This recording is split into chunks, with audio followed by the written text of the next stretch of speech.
Hi, I'm Bugsy and I'm an addict. I'm going to be reading just for today, July 5th, 2024, Exploring Spiritual Options, page 195, basic text, page 44. The nature of our belief will determine the manner of our prayers and meditations. How do we pray? For each NA member, this is a deeply personal matter.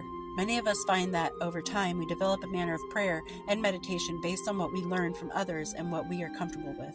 Some of us arrive in NA with a closed mind towards a power greater than ourselves.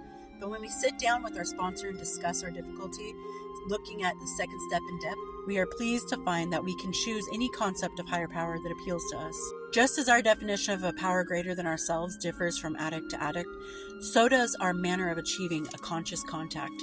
Some attend religious services, some chant, some sit quietly or talk with whatever is out there. Some find a spiritual connection by communing with nature. The right way to pray and meditate is whatever way helps us improve our conscious contact with our own higher power. Asking others how they found spiritual guidance is always a good place to begin. Reading literature before we enter periods of meditation can also help us. Many have gone before us on this search. As we seek spiritual growth, we can greatly benefit from their experience. Just for today, I will explore my options for improving my conscious contact with the God of my understanding. I love this one because it basically says what I've been saying this whole time, that whatever you choose to believe and whatever path you choose to follow spiritually, if it's working for you, please continue doing it. If one person believes in God, the next person believes in Allah, the next person believes in nature, the next person believes in universe, whatever, you don't have the right to tell them they're doing it wrong. Because they don't believe in the same thing you believe in doesn't mean that their recovery is any less valid or important than the next person. If it's working for somebody to stay sober, what's the harm in that? We need to learn how to respect each other and each other's space and each other's headspace and support each other in the way that we guide ourselves along this path of recovery, because it is a very intimate thing to be in recovery. It's a very intimate journey to be on. We share it with others, but ultimately it's our own.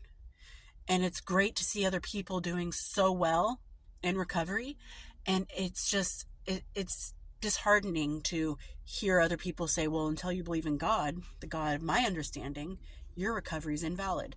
And I have seen, and this doesn't happen all the time, but I have seen people openly tell people, which you're not supposed to crosstalk in Narcotics Anonymous, but I've seen people openly talk to somebody who has mentioned, they've even done it to me, but mentioned like, oh, I don't believe in God, but I do this, and this is how I'm on recovery. And they respond back like, well, then you haven't started recovery.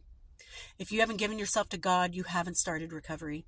And to me, that's disgusting. Like, who are you to tell anybody what their recovery should be like?